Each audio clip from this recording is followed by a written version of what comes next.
Civil lines Kanpur से एक दीनदार लड़के का सवाल है कि मेरी शादी होने वाली है, हम अपनी होने वाली बीवी से इत्मीनान हासिल करने के लिए क्या क्या तरीका इख्तियार कर सकते हैं। कोई उसके साथ बैठकर गुफ्तगू करना, कुछ सवाल जवाब करना, ये उनका सवाल है। जवाब ये है कि ये सवाल ये हमारे ज़माने की पैदावार है।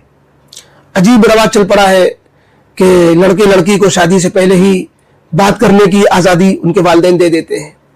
बाद लोग तो घूमने फिरने में भी कोई आयब नहीं समझते, बल्कि खुश होते हैं कि अपनी होने वाली मंगीतर के साथ घूमने कहीं गया होगा। याद रखना चाहिए कि एक दूसरे को समझने के नाम पर, इत्मीनान करने के नाम पर पहले से बेहयाई की इस तरह की कार्रवाइयां जारी रखना, इसकी इजाजत देना, इसको बर्दाश्त करना, ये दोनों के लिए बड़ी खतरनाक बात है। मियां बीवी के लिए ये अच्छी अलामत नहीं है। शुरू में तो वो दोनों जवान हैं, जवानी के जज्बात हैं और उस जवानी के जोश में पागल होकर एक दूसरे से खूब प्यार करते हैं, मोहब्बत जताते हैं। फिर शादी के बाद वही मोहब्बत मामलात में जब चेंज होती है और जिम्मेदारियां पड़ती हैं, एक दूसरे के हुकूक के मसाइल आते हैं, फिर एक दूसरे के लिए लड़ते मरते हैं और नफरतें पैदा होती हैं। लिहाजा हमें इत्मीनान के लिए जितना करना चाहिए शरीयत ने उतना हमें बता दिया। इत्मीनान के लिए शरीयत ने जो हदें रखी हैं वो बहुत काफ़ी है।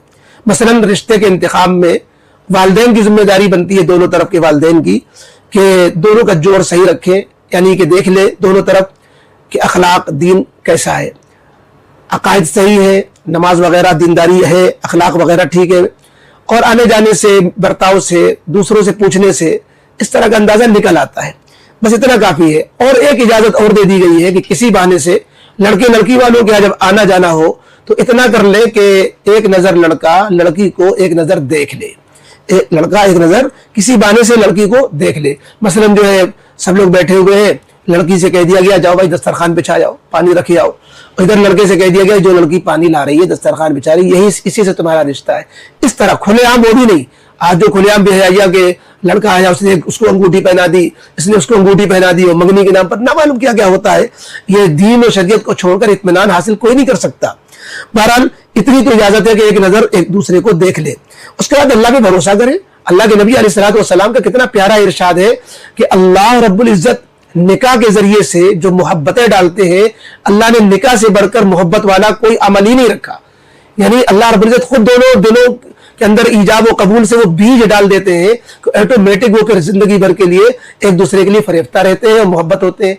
हम चाहते हैं कि लव मैरिज करें, निकाह से पहले ही जो है मोहब्बतें करें, जबकि इस्लाम कहता है भाई निकाह हो जाने दो फिर मोहब्बतें जताओ, लव आफ्टर मैरिज करो। तो बहरहाल बाकी एक अमल और कर लेना चाहिए निकाह से पहले इत्मीनान के लिए कि अल्लाह ताला से खूब दुआ हो, इस्तिखारा हो। रब्बना हब लना मिन अज़वाजिना व दुर्रियातिना कुर्रत आयुन वजअलना लिलमुत्तकीना इमामा। ये खुशगवार इज़्दिवाजी जिंदगी के लिए शादी से पहले भी, शादी के बाद भी खूब कसरत से दुआ मांगना चाहिए। बस ये काफ़ी है, वरना इत्मीनान के लिए आपने पहले सब कुछ किया और निकाह के बाद बेइत्मीनानी चालू होने लगती है।